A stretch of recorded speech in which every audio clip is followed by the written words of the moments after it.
আমরা একটি পার্কে গিয়েছিলাম ছুটির দিনটি কাটানোর জন্য, কিন্তু ওখানে গিয়ে দেখলাম এটা তো আসলে ফ্যামিলি নিয়ে টাইম স্পেন্ড করার মতো জায়গা না, কারণ এটা পুরোটাই কাপলরা দখল করে রেখেছিল। হান হান ছোটে পন পন ঘুরে বন বন কাজে ঠন ঠন। আমরা সবাই মিলে দুপুরে বেরিয়ে গেলাম যে আমরা বাইরে কোথাও লাঞ্চ করে তারপর আমরা ঘুরতে যাব।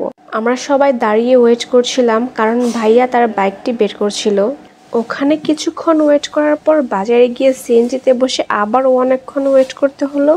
সিএনজিটা যাও স্টার্ট হয়েছিল, স্টার্ট হওয়ার সাথে সাথে বলছে গাড়ির চাকায় নাকি হাওয়া নেই, তাই হাওয়া দিতে নিয়ে গেল। এই লোকটাকে দেখো, লাকড়ি সংগ্রহ করছে হয়তোবা রান্না করার জন্য, কত কষ্ট করে রিস্ক নিয়ে গাড়ির চাকা চেঞ্জ করছিল আর আমরা দাঁড়িয়েছিলাম। তখন দেখো আমাদের পাশে একটি সরকারি গাড়ি ছিল। দেখেছো গাড়িটা কত সুন্দর। ভালো করে পড়াশোনা করো আর সরকারি চাকরি নাও, এত সুন্দর সুন্দর গাড়ি আর বাড়ি ফ্রি পাবে।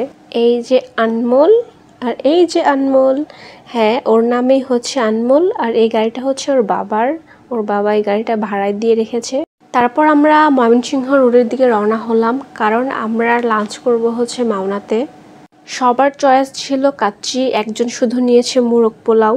দাঁড়াও তোমাদেরকে একটু ASMR শোনাই।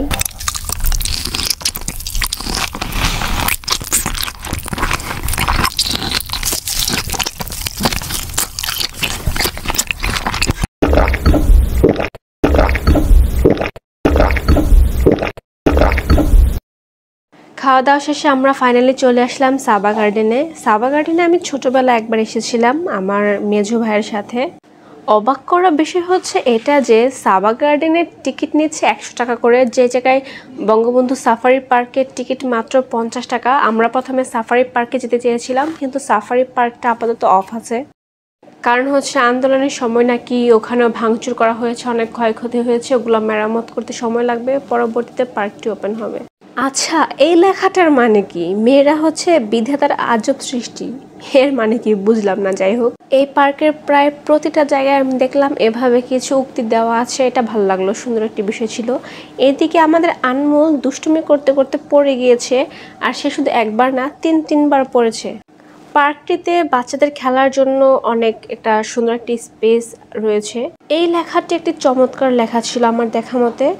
আর পার্কটি বড়দের জন্য অবশ্যই ঘুরে দেখার জন্য বা ভালো টাইম স্পেন্ড করার জন্য সুন্দর একটি জায়গা। সাবা আমাকে এই ফুলটি দেয়, সে আবার ফুল দেওয়াতে খুব এক্সপার্ট, যেখানেই ফুল পাবে আমাকে দৌড়ে এসে দিবে, খালামণি এটা তোমার জন্য।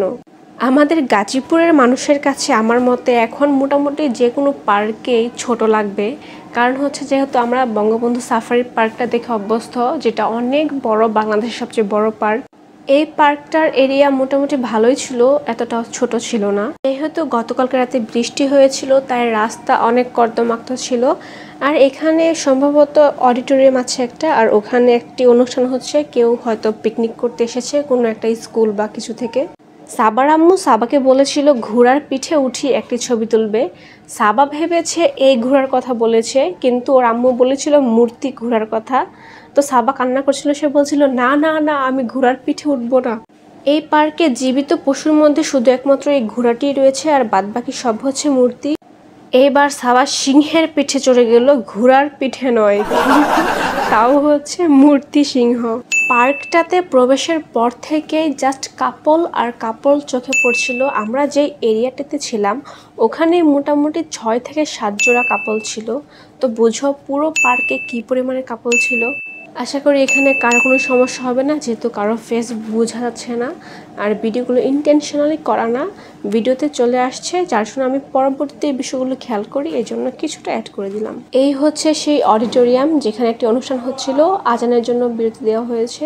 এদিকে দেখো শীত যে প্রায় চলে এসেছে, এটা সাক্ষী হচ্ছে এই জলপাই ধরতে শুরু করেছে। এই চড়ুই পাখিগুলোকে দেখেই মিললে আমি এই বারান্দায় যাই।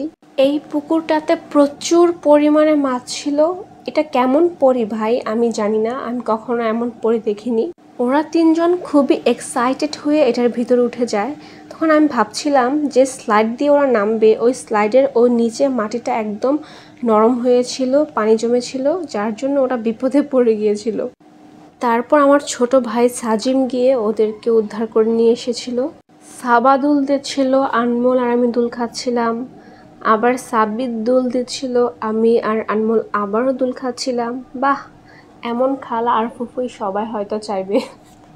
আনমোল তো ফার্স্টে অনেক এক্সাইটেড ছিল, সে খুব এনজয় করছিল, কিন্তু কিছুক্ষণ পর স্পিড বেড়ে যাওয়ায় সে বারবার বলছিল স্পিডটা কমাও, আমার ভয় লাগছে। এদিকে ওরাও ভালো এনজয় করছিল, তো আমরাও এসে ওদের সাথে যোগ দিলাম। সত্যি কথা বলতে আমার ওই দিন প্রচণ্ড মাথা ব্যথা ছিল, মানে প্রথম থেকে ছিল না, পার্কে যাওয়ার পর কিছুক্ষণ পর থেকে আমার অনেক মাথা ব্যথা করছিল, তাই আমি বেশি একটা এনজয় করতে পারিনি। বাট ওরা সবাই খুবই এনজয় করেছে। আজকের মতো এই পর্যন্ত। চ্যানেলটি সাবস্ক্রাইব করে দাও আর ভিডিওটিতে একটা লাইক করে দাও। এতক্ষণ পাশে থাকার জন্য ধন্যবাদ। টাটা।